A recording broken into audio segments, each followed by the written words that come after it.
Hello friends, कैसे हैं आप सभी। आप सबका वेद दृष्टि ग्रुप में स्वागत है और मैं नरेश भाटी। और आज हम वैदिक एज में जो टॉपिक है हमारा हिस्ट्री का उसे पढ़ेंगे। और हमने अब तक 4 वेदों के बारे में जाना था, अब हम उससे आगे बात करते हैं। क्लियर है यहाँ तक आप सबको? तो अब बात करते हैं। हम 4 वेद हमने पढ़े हैं। ऋग्वेद, बुक ऑफ हाइम्स या कलेक्शन ऑफ हाइम्स। उसके बाद सामवेद, जिसकी अगर हम बात करें तो बुक ऑफ म्यूजिक, संगीत की पुस्तक, ओरिजिन ऑफ इंडियन म्यूजिक, भारतीय संगीत का जनक कहा जाता है। Yajurveda, the book of ritualistic, ठीक है, rituals. And Atharvaveda, the book of magic, charms and spells, ठीक है, जादू टोना तंत्र मंत्र, ये सब अथर्ववेद में दिया हुआ है। तो अथर्ववेद को आसान भाषा में समझने के लिए और भी ग्रंथ लिखे गए थे, जिनको कहा जाता है ब्राह्मण ग्रंथ। ब्रह्म से बना शब्द है, जिसका मतलब था यज्ञ हवन, मतलब उनमें भी यज्ञ हवन कर्म कांड या रिचुअलिस्टिक नेचर के हैं वो ब्राह्मण टेक्स्ट। वेदों को आसान भाषा में समझने के लिए और ग्रंथ लिखे गए थे, जिनका नाम था ब्राह्मण ग्रंथ। क्या नाम था? ब्राह्मण ग्रंथ, जिनको हम कहते हैं ब्राह्मण टेक्स्ट। क्या बोला जाता है? ब्राह्मण टेक्स्ट कहते हैं इंग्लिश में, ब्राह्मण टेक्स्ट। वेदास को सिंपल वे में अंडरस्टैंड करने के लिए, आसान भाषा में समझने के लिए एक बुक लिखी गई, जिनको कहा जाता है ब्राह्मण टेक्स्ट। ये भी रिचुअलिस्टिक इन नेचर, ये भी कर्मकांड संबंधित, इनमें बहुत सारा वर्णन है कर्मकांड, यही, ठीक है, या गहन कर्मकांड। और जो ऋग्वेद है, उनको समझने के लिए आसान भाषा में जो ग्रंथ लिखे गए, उनको कहा जाता है ब्राह्मण ग्रंथ, ब्राह्मण टेक्स्ट, ठीक है। तो हर वेद की अलग अलग ब्राह्मण टेक्स्ट है, हम देख लेते हैं, एग्जाम में पूछा जाता है निम्नलिखित में से कौन सा ब्राह्मण ग्रंथ किस वेद का है। क्लियर है? तो हम देख लेते हैं यहाँ पे वेद,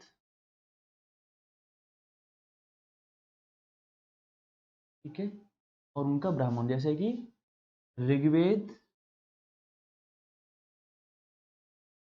ऋग्वेद के ब्राह्मण टेक्स्ट कौन कौन से हैं? कौशिकी और ऐत्रेय, ठीक है। उसके बाद सामवेद, सामवेद का पंचविश और षड्विश, पंचविश और षड्विश। क्लियर? फिर आता है यजुर्वेद।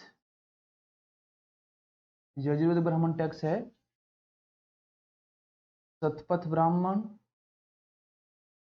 शतपथ ब्राह्मण, ठीक है। और फिर आता है अथर्ववेद। अथर्ववेद, इसका ब्राह्मण टेक्स्ट है गोपथ ब्राह्मण, गोपथ ब्राह्मण, ठीक है।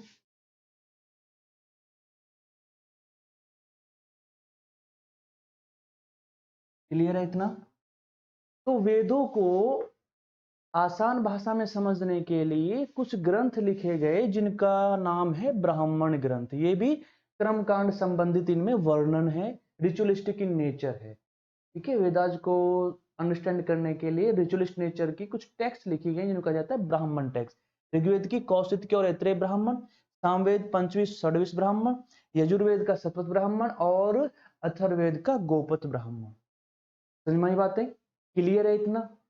अब इसको नोट कर लें, आप लिख लें। पूछा जाता है, जैसे कि पूछेगा कि शतपथ ब्राह्मण सबसे प्राचीन ब्राह्मण है। ब्राह्मणों के अंदर ये जो ब्राह्मण टेक्स्ट हैं, वेदों को समझने के लिए जो लिखी गई हैं, इनमें शतपथ ब्राह्मण सबसे प्राचीन ब्राह्मण है, ठीक है। शतपथ ब्राह्मण काफी इंपोर्टेंट है और प्राचीन ब्राह्मण ग्रंथ है ये।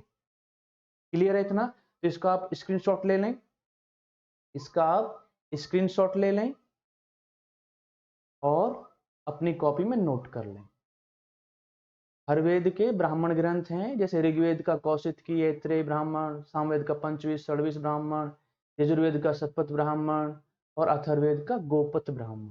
क्लियर है इतना आप सभी को? यस, ठीक है। तो इसका स्क्रीनशॉट ले लें या अपनी कॉपी में लिख लें। हो गया इतना? यस, क्लियर है? तो मैं मिटा देता हूं। ठीक है, इतना क्लियर?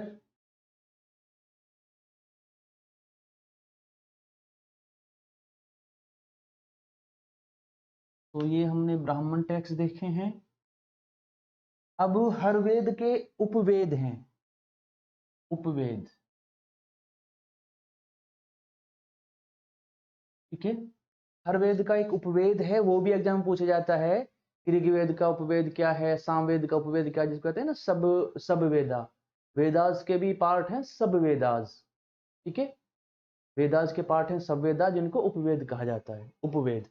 हर एक वेद का एक उपवेद है, तो ये भी एग्जाम में पूछा जाता है। जैसे कि ऋग्वेद का उपवेद क्या हो जाएगा? आयुर्वेद, आयुर्वेद। सामवेद का आपको हो जाएगा गंधर्व वेद,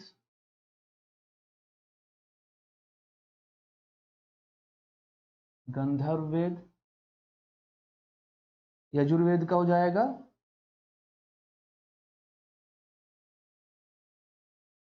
धनुर्वेद।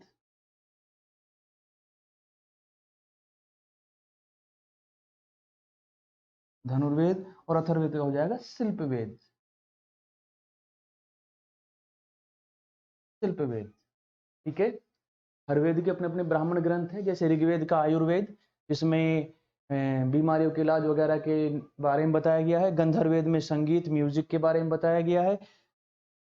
यजुर्वेद में धनुर्वेद यानी मार्शल आर्ट या धनुधारी या आर्चरी से संबंधित है ये। ठीक है, और अथर्ववेद में शिल्पवेद मतलब आर्किटेक्चर या किस तरह से वो कहते हैं ना स्थापत्य कला के बारे में इसमें बताया गया है, आर्किटेक्चर के बारे में। तो ये वेदों के 4 उपवेद हैं।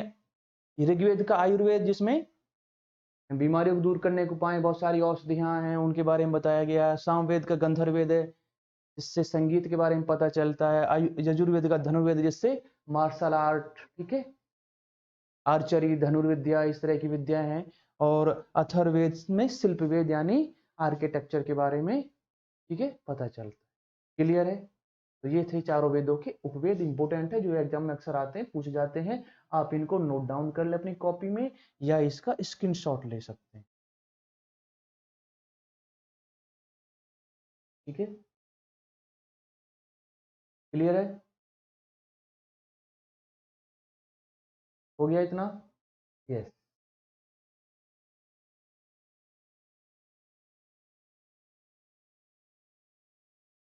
तो ये हमने उपवेद देखे हैं। अब ऐसे ही हम अब देखते हैं आरण्यक क्या होती हैं।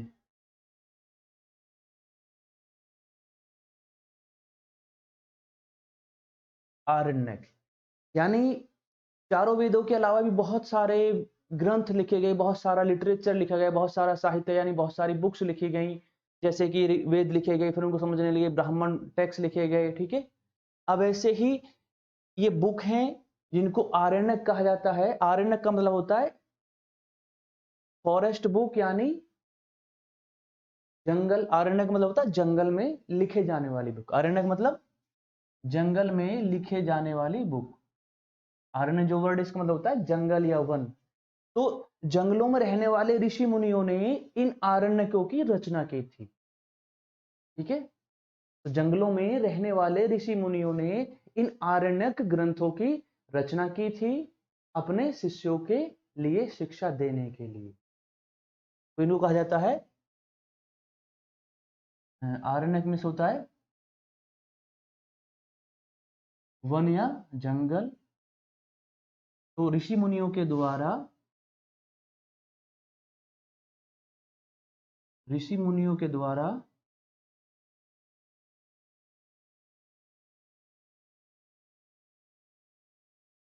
जंगल में, जंगल में रहने वाले ऋषि मुनियों के द्वारा आरण्य ग्रंथ लिखे गए। ये आरण्यक पुस्तक लिखी गई। ठीक है। आरण्य मतलब होता है जंगल या वन में, जंगल में या वन में, ठीक है। तो जंगलों में रहने वाले जो ऋषि मुनि थे उनके द्वारा इन आरण्यक ग्रंथों की या पुस्तकों की रचना की गई है। आरण्यक ग्रंथों की या पुस्तकों की रचना की गई है और इन ऋषि मुनियों ने अपने शिष्यों के लिए इन आरण्यक पुस्तकों की रचना की थी, अपने शिष्यों के लिए। ठीक है। तो इन आरण्यक जो ग्रंथ हैं, जो आरण्यक हैं, इनको जंगलों में रहने वाले ऋषि मुनियों ने लिखा था अपने शिष्यों के लिए।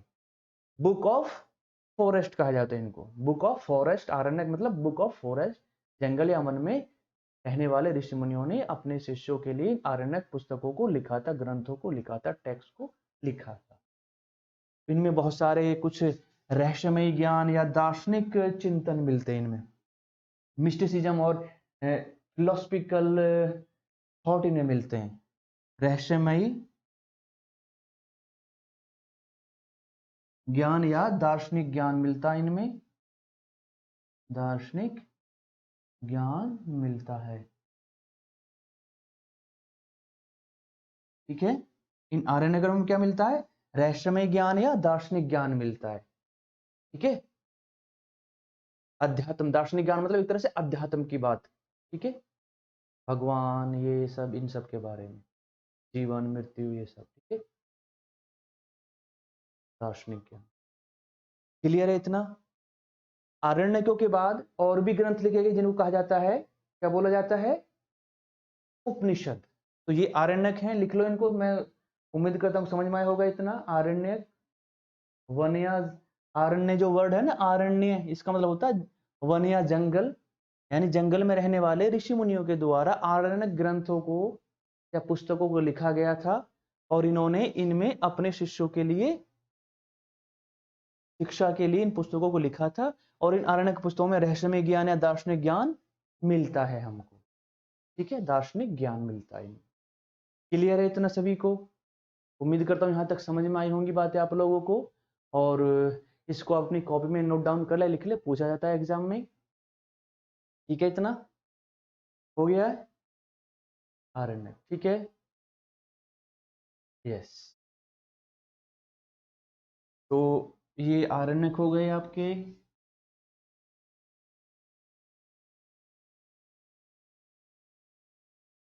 इसके बाद आप क्या आते हैं? उपनिषद।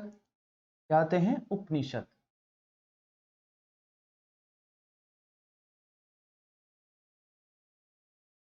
उपनिषद। ठीक है। उपनिषद क्या आते हैं? उपनिषद बोला जाता है, इंग्लिश हिंदी में उपनिषद ही कहेंगे, उपनिषद। ठीक है।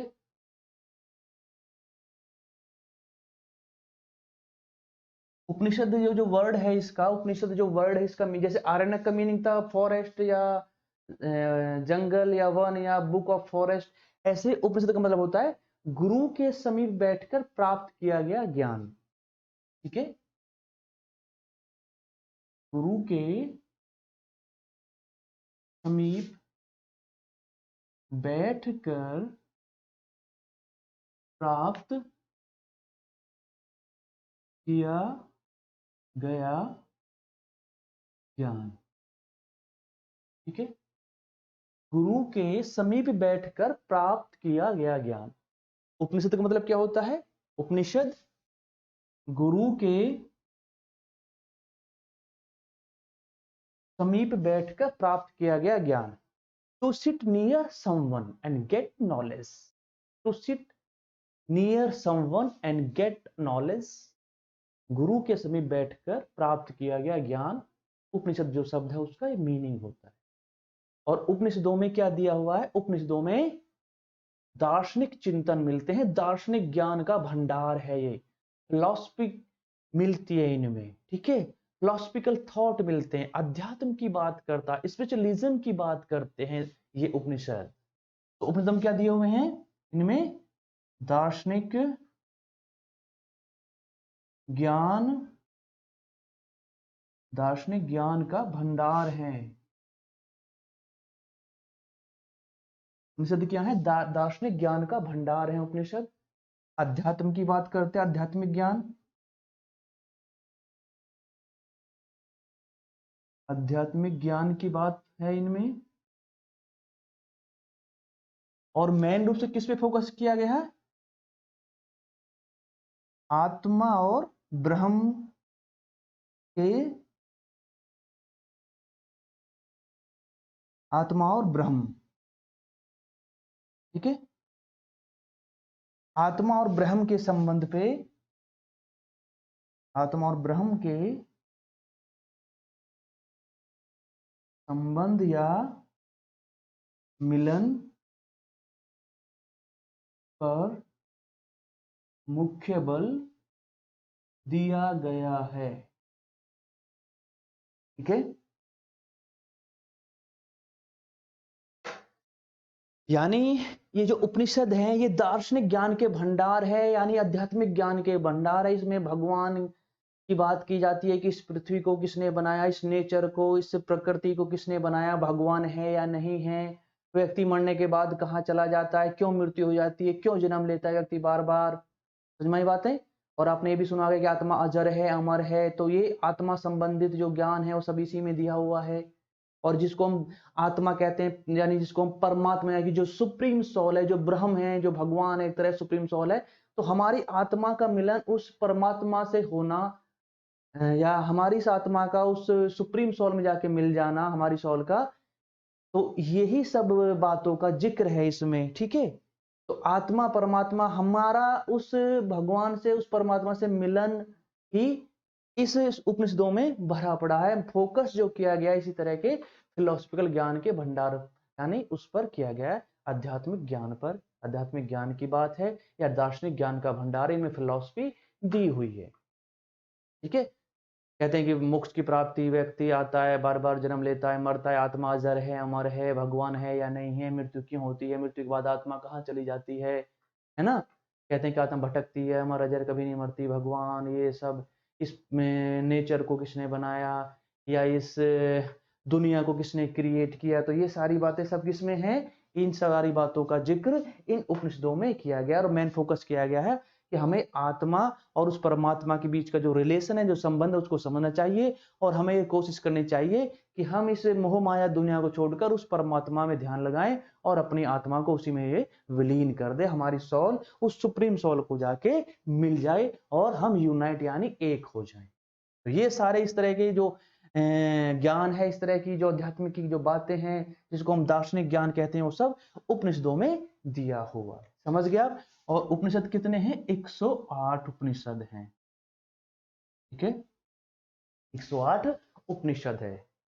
और जो हमारा राष्ट्रीय वाक्य है, ठीक है, सत्यमेव जयते, वो कौन से उपनिषद से लिया गया है?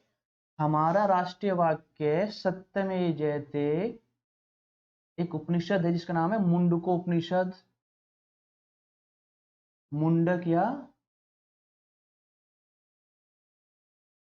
मुंडको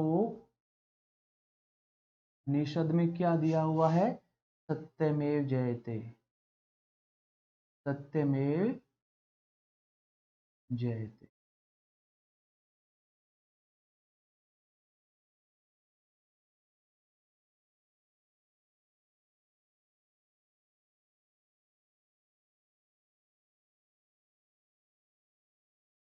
समझ में आई बात है? इंपॉर्टेंट है बहुत ज्यादा, इसको याद कर लो।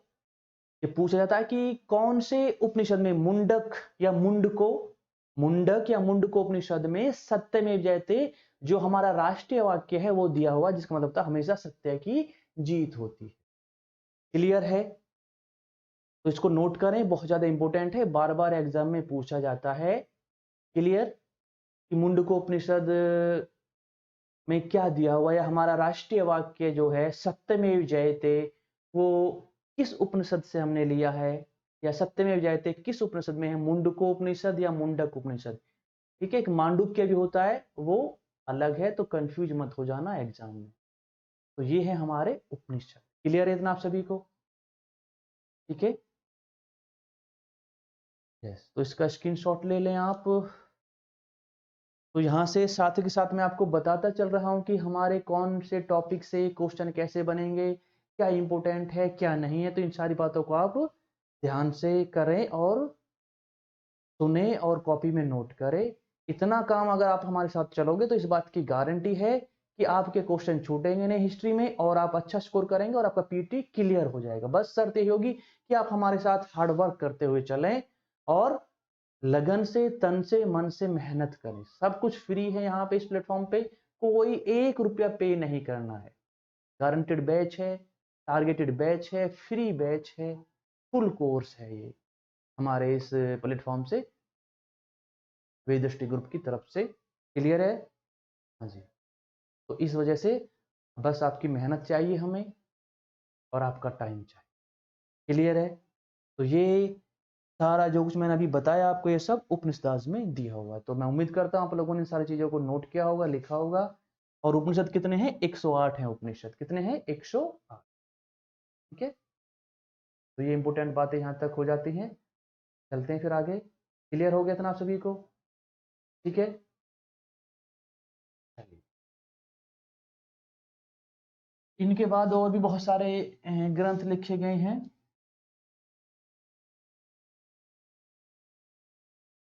अब हम बात करते हैं पुराणों की। पुराण,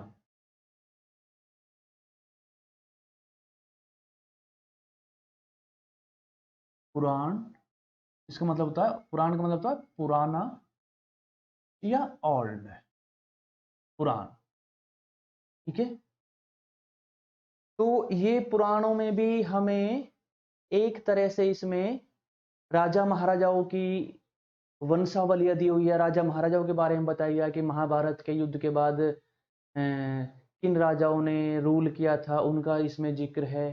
ठीक है, अलग अलग वंश के राजाओं के बारे में बताया गया है। जैसे मौर्य वंश के राजाओं के बारे में बताया गया है, सातवाहन राजाओं के बारे में बताया गया है। ठीक है, गुप्त वंश के राजाओं के बारे में बताया गया है। तो इसमें हमें कहते हैं ना, एक तरह से राजनीतिक घटनाओं का एक हमको ऐतिहासिक क्रम मिलता है। ठीक है, इसमें राजनीतिक घटनाओं को एक क्रम से, ऑर्डर से लिखा गया है।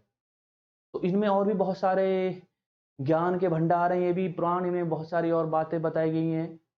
कृष्ण भगवान यानी विष्णु भगवान, ठीक है, शिव भगवान, उनके जिक्र है। विष्णु भगवान के जो 9 अवतार, 10 अवतार हुए, 9 हो चुके हैं, 10वें होने हैं, वो सब इसी में बताया गया है। और जो हम ये पढ़ते आए ना अब तक, सतयुग, कलयुग, द्वापर, त्रेता, तो वो सब इसी में बताए गए हैं। टाइम का एक तरह से कैलकुलेशन बताया गया है इसमें। ठीक है, जब से इस पृथ्वी बनी है तब से लेके अब तक, समझ गए?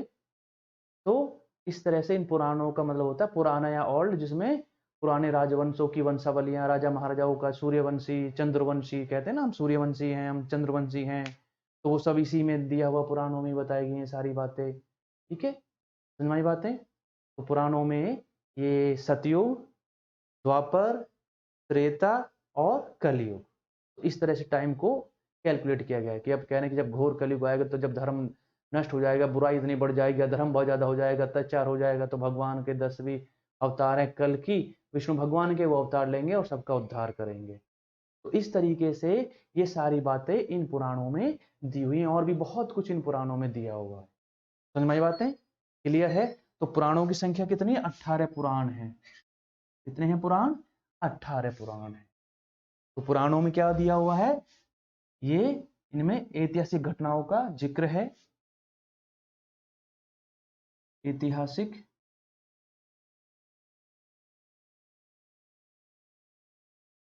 घटनाओं या कथाओं का वर्णन किया गया है। क्लियर है? राजा महाराजाओं की वंशावलियां हैं।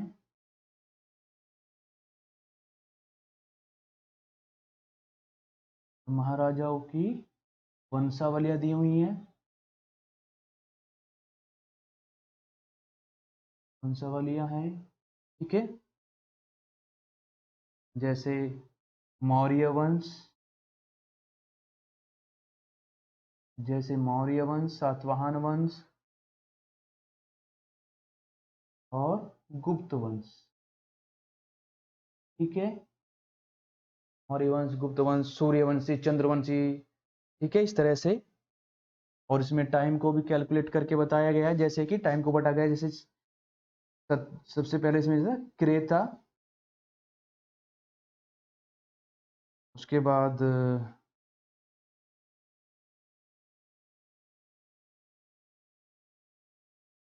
ठीक है, त्रेता,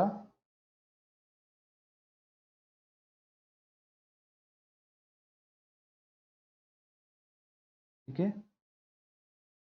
तो इसमें एक तरह से ये कलयुग, सॉरी, ये जो इस तरह से बताई गई हैं इसमें बातें कि ये जो पुराण हैं इनमें टाइम को इस तरह से कैलकुलेट करके बताया गया है, ठीक है।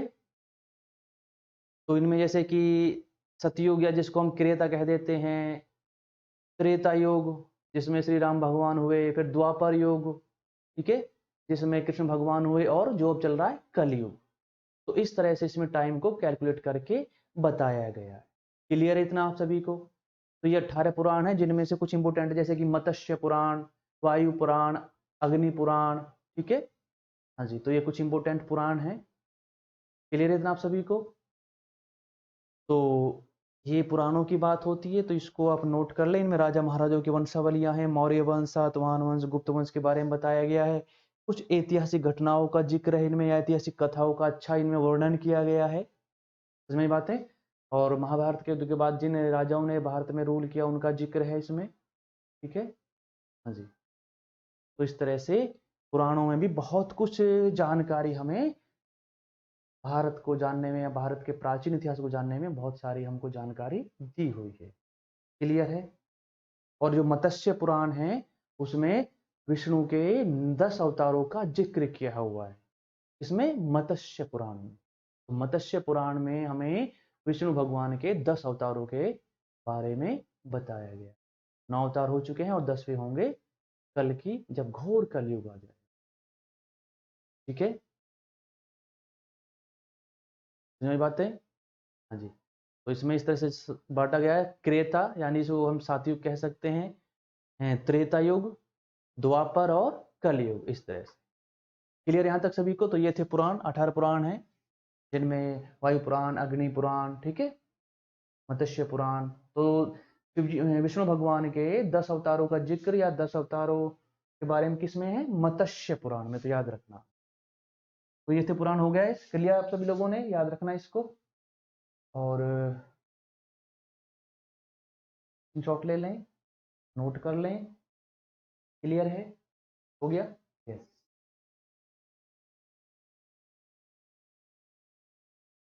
तो हमने पुराणों को पढ़ा, अब हम थोड़ी सी बात कर लेते हैं रामायण और महाभारत की, जो महाकाव्य कहे जाते हैं, रामायण और महाभारत, ठीक है।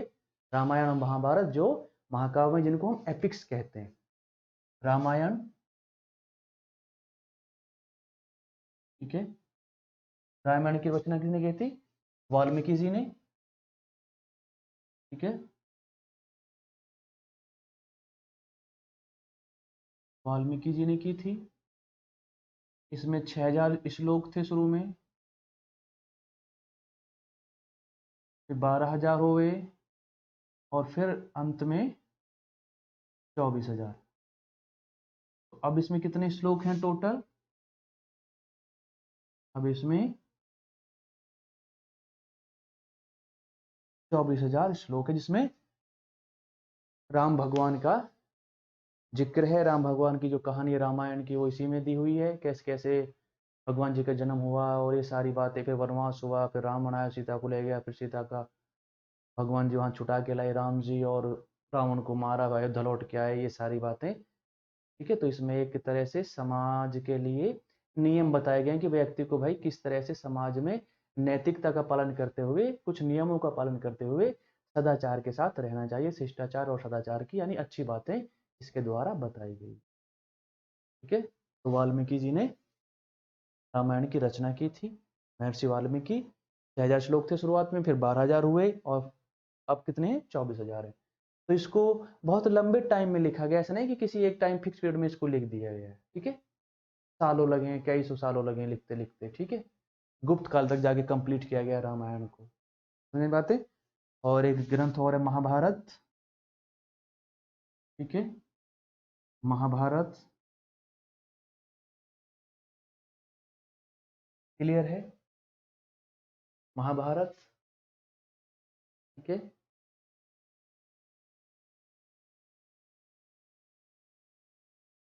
महाभारत की रचना किसने की थी? वेद व्यास जी ने, वेद व्यास जी ने इसकी रचना की थी महाभारत की, वेद व्यास। और इसमें 18 पर्व हैं, यानी चैप्टर कितने हैं? 18। ऐसे रामायण में कितने कांड है? 7 कांड है इसमें। 7 कांड है, मतलब एक तरह से चैप्टर हैं। कांड मतलब चैप्टर। और महाभारत में कितने पर्व हैं, कितने चैप्टर हैं? 18 पर्व हैं। समझ बातें?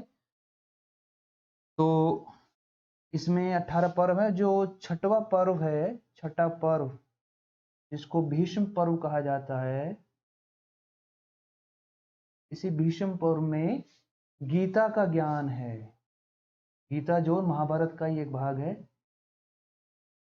गीता का ज्ञान है। ठीक है, छठे पर्व में। महाभारत में, महाभारत की रचना किसने की थी? वेद व्यास जी ने। काफी बड़े महाकाव्य हैं ये। महाभारत को काफी बड़ा महाकाव्य कहा जाता है। इपिक्स कहते हैं। 18 पर्व यानी 18 चैप्टर हैं। छठा जो पर्व, छठा जो चैप्टर जिसको भीष्म पर्व कहा जाता है, उसमें गीता का ज्ञान दिया था, जब युद्ध में अर्जुन ने लड़ने से मना कर दिया था और कृष्ण भगवान ने अर्जुन को गीता का ज्ञान दिया था। तो गीता महाभारत का ही एक भाग है। इस महाभारत में क्या है? इसमें शुरुआत में 8,800 श्लोक थे। ठीक है, 8,800 श्लोक, तो 24,000 हो गए इसमें। ठीक है, इसको फिर जय संहिता कहा जाने लगा। जय संहिता, कौरव पांडव के बीच में जो लड़ाई हुई थी, ठीक है, उस लड़ाई का जिक्र इसी महाभारत में है। तो शुरुआत में कितने श्लोक थे इसमें? 8,800 श्लोक थे, फिर 24,000 हो गए। और अब इसमें 1,00,000 श्लोक हैं टोटल। कितने हैं? 1,00,000। अब इसमें कितने हैं? 1,00,000 हैं प्रेजेंट में। अब इसको कहा जाएगा महाभारत। महाभारत,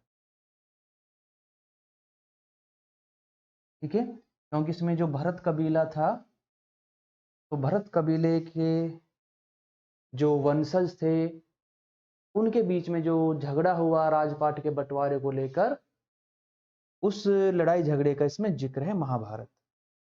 तो अब कितने हैं इसमें? 1,00,000 श्लोक है, और इसको क्या कहा जाता है? महाभारत। क्लियर है इतना? तो इसको नोट कर लें। महाभारत में भरत वंश के या भरत कबीले के जो लोग थे, उनके बीच में जो संपत्ति के बंटवारे को लेके जो लड़ाई झगड़ा हुआ, जो महाभारत का युद्ध हुआ, उसका इसमें जिक्र है। वेद व्यास जी ने इसकी रचना की थी। 18 पर्व हैं, 18 चैप्टर हैं। छठा पर्व भीष्म पर्व कहलाता है, और उसी में गीता का ज्ञान दिया हुआ है। शुरुआत में से 8,800 श्लोक थे, फिर 24,000 हुए, तब इसको क्या कहा जा गया? जय संहिता बोला गया, जब इसमें 24,000 श्लोक हो गए। फिर इसमें 1,00,000 श्लोक हो गए, और इसको फिर नाम दिया हमने महाभारत। तो इसमें भरत वंश या भरत कबीले के लोगों का जिक्र इसमें किया गया, महाभारत का। क्लियर इतना आप सभी को? तो ये जो हमारे ग्रंथ थे सारे उत्तर वैदिक काल के और वैदिक काल के, ये सब हो चुके हैं। ठीक है, ऋग्वेदिक काल जो हमारा था ना, वो हमने बताया था आपका ऋग्वेद, यानी जो वेद हैं, 4 वेद हैं, और चारों वेदों में भी जो ऋग्वेद वो सबसे प्राचीन है, सबसे पुराना है ऋग्वेद। ठीक है, सबसे प्राचीन है, सबसे पुराना है ऋग्वेद। उसके बाद जो ग्रंथ और लिखे गए 3 वेद, और ये रामायण महाभारत उपनिषद पुराण आरण्यक सारे जो ग्रंथ है सब, ये उत्तर वैदिक काल में लिखे गए थे, 1000 से लेके 6000 BC या ईसा पूर्व के बीच में। क्लियर? ठीक है इतना? तो ये इसका स्क्रीनशॉट ले लें आप, इसको नोट कर लें। कांड मतलब चैप्टर। रामायण में कितने चैप्टर हैं, कितने कांड है? 7 कांड है। सुंदर कांड, बाल कांड, ये कांड, वो कांड। ठीक है, कांड अच्छा शब्द है, समझ में बात है? हाँ जी। और महाभारत में 18 पर्व यानी 18 चैप्टर। ठीक है, क्लियर इतना आप सभी को? तो उम्मीद करता हूँ समझ में आया होगा आप लोगों को। इसको नोट डाउन करें, लिख लें, इसका स्क्रीनशॉट ले लें। ठीक है, हो गया इतना आप सभी का? ठीक है, चलिए ठीक है, मिलते हैं, आगे हम बढ़ते हैं अब। तो ये अब तक का हमने कर लिया सारा। चलिए ठीक है, ओके, थैंक यू। तो ये हमने सारे लिटरेचर को देखा, ग्रंथों को देखा।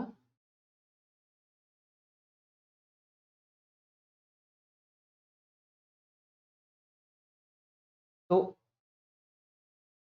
ये हमने चारों वेद देखे, चारों वेदों के हमने उपवेद देखे, फिर हमने ब्राह्मण ग्रंथ देखे, ठीक है, फिर हमने आरण्यक ग्रंथ देखे, बुक्स मतलब ग्रंथ, बुक्स। फिर हमने आरण्य के बाद उपनिषद देखे, उसके बाद फिर हमने पुराणों को पढ़ा, फिर हमने रामायण, महाभारत और गीता, इन सबको एक करके हमने देख लिया है। तो यहाँ तक ये जो वैदिक लिटरेचर है आपका, ये कंप्लीट होता है। और अब हम आगे इन आर्य लोगों की सोसाइटी कैसी थी, समाज कैसा था, इनकी इकोनॉमी कैसी थी, हाँ, और फिर इनका रिलीजियस सिस्टम कैसा था, उसको देखते हैं और फिर हम आगे बढ़ते हैं। क्लियर है यहाँ तक?